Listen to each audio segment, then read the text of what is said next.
आज से कई साल पहले की बात है कि मेरे घर के सामने एक एहसन नाम का लड़का रहता था। मैं अपने घर की खिड़की से एहसन को देखा करती थी। वो इतना खूबसूरत था कि मुझे उससे प्यार हो गया। वो भी मुझे देखने के लिए गली में खड़ा रहता था। एक दिन उसने किसी बच्चे के हाथ अपना फ़ोन नंबर भेजा। हम एक दूसरे से फ़ोन पर बातें करने लगे। मुझे घर से बाहर जाने की इजाज़त नहीं थी, तो हमारी कभी आपस मुलाकात नहीं हुई थी। हम एक दूसरे को दूर से देखकर ही खुश हो जाते थे। 2 सालों बाद उसने मुझे बताया कि उसे ब्लड कैंसर हो गया है। ये सुनकर मैं बहुत रोई और उससे वादा किया कि मैं कभी उसका साथ नहीं छोड़ूंगी। लेकिन वक्त के साथ साथ वो बदसूरत होने लगा। कैंसर की वजह से उसके सर के सारे बाल गिरने लगे। यहाँ तक कि मुझे उससे खौफ आने लगा, तो मैंने उससे बात करना बंद कर दी। फिर मेरी ज़िंदगी में सदीक नाम का एक लड़का आ गया। मैं सिद्दीक से फ़ोन पर बातें करने लगी।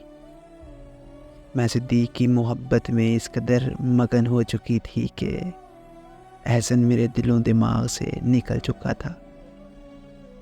लेकिन मैं जब भी स्कूल जाती या वापस आती तो एहसन मुझे देखने के लिए गली में बैठा होता था, जबकि मैं दूसरी तरफ मुंह करके गुजर जाया करती थी।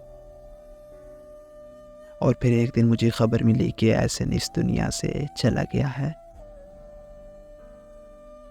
एहसन की मौत के बाद मेरी ज़िंदगी का बुरा वक्त शुरू हो गया।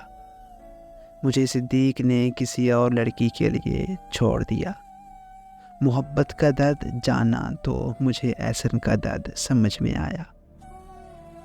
ये समझ आया कि एहसन मेरी वजह से किस कदर तकलीफ़ में रहता था।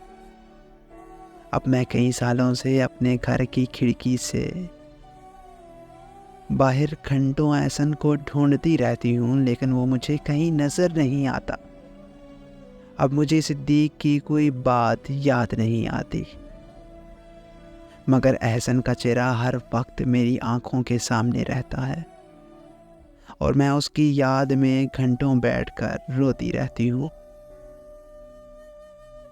काश वो एक बार वापस आ जाए तो उसके पांव पड़कर माफ़ी मांग लूं।